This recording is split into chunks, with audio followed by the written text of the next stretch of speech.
Hoje, nós vamos mergulhar em uma jornada que vai além de uma simples história. Vamos falar sobre a nossa existência. Você já parou para pensar, com calma e em silêncio, qual é a sua real missão aqui na Terra? Todos nós, sem exceção, nascemos com um propósito. Não estamos aqui a passeio, não somos apenas passageiros neste imenso planeta.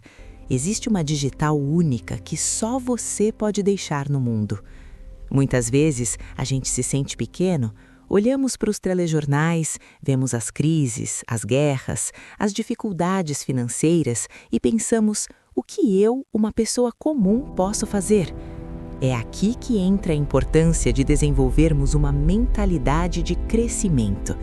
Sabe, tem gente que acredita que a coragem é um dom de poucos, que algumas pessoas já nascem com um chip de herói. Mas eu quero te dizer que isso não é verdade. A mentalidade de crescimento é a capacidade de entender que o seu potencial não é fixo. Ele se expande.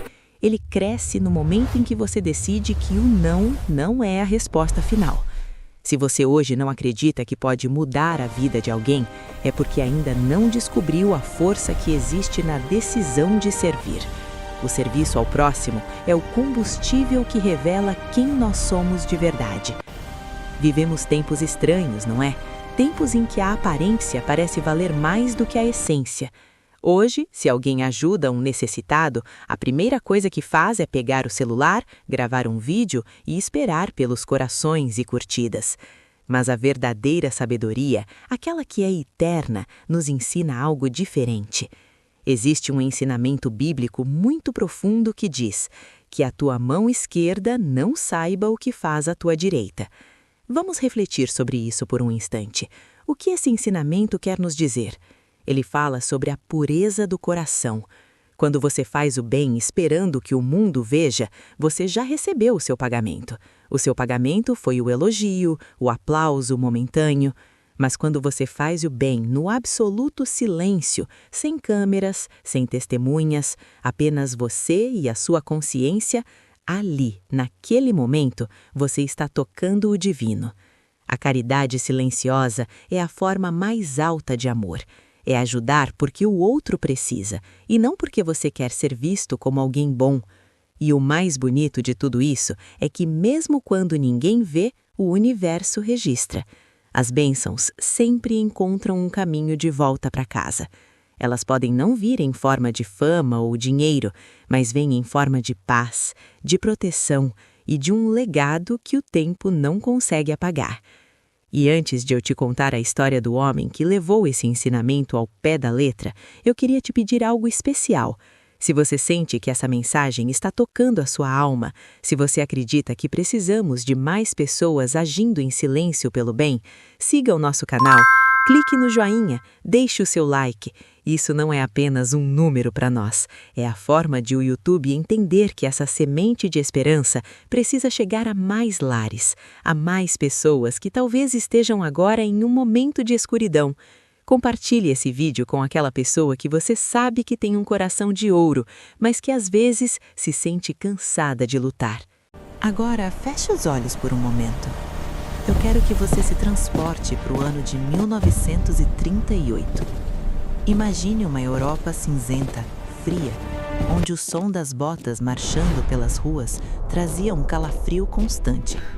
O medo era o ar que as pessoas respiravam. Meu Deus, o que está acontecendo? Nesse cenário, existia um homem chamado Nicholas Winton. Abaixo. Ele era um jovem corretor da Bolsa de Valores em Londres. Nicholas não era um soldado, não era um político influente, não era ninguém que o mundo apontaria como um salvador. Ele era um homem comum, com uma vida confortável. Naquele final de ano, Nicholas tinha planos. Ele tinha economizado dinheiro, tinha organizado suas roupas e estava com as malas prontas para esquiar na Suíça. Ele queria apenas descansar, aproveitar suas férias e esquecer um pouco os problemas do mundo. Mas o propósito tem uma maneira curiosa de nos encontrar quando menos esperamos. Um amigo ligou para ele e disse: Nicholas, não vá para a Suíça, venha para Praga. Eu preciso que você veja algo. Nicholas poderia ter dito não. Ele poderia ter dito: eu trabalhei o ano todo, eu mereço meu descanso. Mas ele foi. E o que ele encontrou nos campos de refugiados de Praga mudou sua vida para sempre. Ele viu centenas, milhares de famílias que tinham perdido tudo. E no meio daquela lama e daquele frio, ele viu os olhos das crianças. Crianças que não entendiam por que o mundo estava desabando. Naquele momento, Nicholas Winton sentiu uma dor que não era dele. E ali, ele tomou uma decisão. Ele cancelou suas férias. Ele abriu mão do seu prazer pessoal por uma causa que ninguém o tinha chamado para resolver. Nicholas voltou para Londres, mas seu coração ficou em Praga. Ele começou uma operação que parecia impossível. Ele não tinha uma organização por trás dele. Ele era apenas um homem com um caderno e uma vontade inabalável. Durante o dia, ele trabalhava normalmente na Bolsa de Valores, mas à noite ele entrava em uma batalha contra o tempo e contra a burocracia. Ele começou a escrever cartas para governos, para instituições, implorando por vistos. Ele buscava famílias britânicas que estivessem dispostas a abrir suas casas para crianças estrangeiras. Imagine o peso dessa responsabilidade. Ele estava pedindo para pais entregarem seus filhos a desconhecidos em outro país, para que eles pudessem sobreviver. Nicholas organizou o primeiro trem, depois o segundo, o terceiro. Ao todo, foram 8 trens que saíram da estação de Praga rumo à liberdade. 669 crianças foram salvas por causa da teimosia de um homem que decidiu que o impossível era apenas uma opinião. E aqui entra a parte que nos faz chorar e refletir sobre o ensinamento da mão esquerda e da mão direita. A guerra começou, as fronteiras fecharam e Nicholas Winton voltou para sua vida normal. Ele se casou, teve filhos, trabalhou, envelheceu. E ele nunca contou nada para ninguém. Por 50 anos, ele não deu uma única entrevista sobre isso. Ele não escreveu um livro, ele não buscou medalhas. Ele guardou o caderno com os nomes de todas as crianças e as fotos delas em uma caixa velha, no sótão de sua casa. Ele viveu décadas ao lado de sua esposa, Grete, sem nunca mencionar que ele tinha sido o salvador de centenas de almas. Para ele, o bem estava feito, e isso bastava. Mas, como eu disse antes, as bênçãos sempre encontram o caminho de volta. Em 1988, 50 anos depois, sua esposa estava limpando o sótão quando encontrou aquele caderno empoeirado. Ela abriu e viu as listas, os carimbos, as fotos das crianças. Ela ficou em choque. Ela perguntou: Nicholas, o que é isso? E ele, com a maior naturalidade do mundo, respondeu que era algo que ele tinha feito há muito tempo. Gretchen não deixou que aquela história morresse ali. Ela levou o caderno para uma historiadora, e a história chegou à BBC. Nicholas foi convidado para um programa de TV chamado That's Life. Ele achava que ia apenas assistir como convidado. Ele não sabia que a plateia ao redor dele estava cheia de pessoas na faixa dos 60 anos de idade. No meio do programa, a apresentadora disse: "Se alguém aqui deve a sua vida a Nicholas Winton, por favor, fique de pé." Naquele momento, como se fosse um ensaio do destino, dezenas de pessoas se levantaram ao redor dele. Nicholas olhou para o lado sem entender e começou a chorar. Eram as crianças que ele tinha colocado nos trens 50 anos antes. Elas estavam vivas, tinham tido filhos e netos, e tudo isso porque ele decidiu cancelar suas férias na Suíça. Hoje, calcula-se que existam mais de 6.000 pessoas no mundo que só existem porque Nicholas Winton agiu em silêncio. Nicholas Winton nos deixou uma lição que não pode ser esquecida. Ele dizia que se algo não é impossível, então deve haver uma maneira de fazê-lo.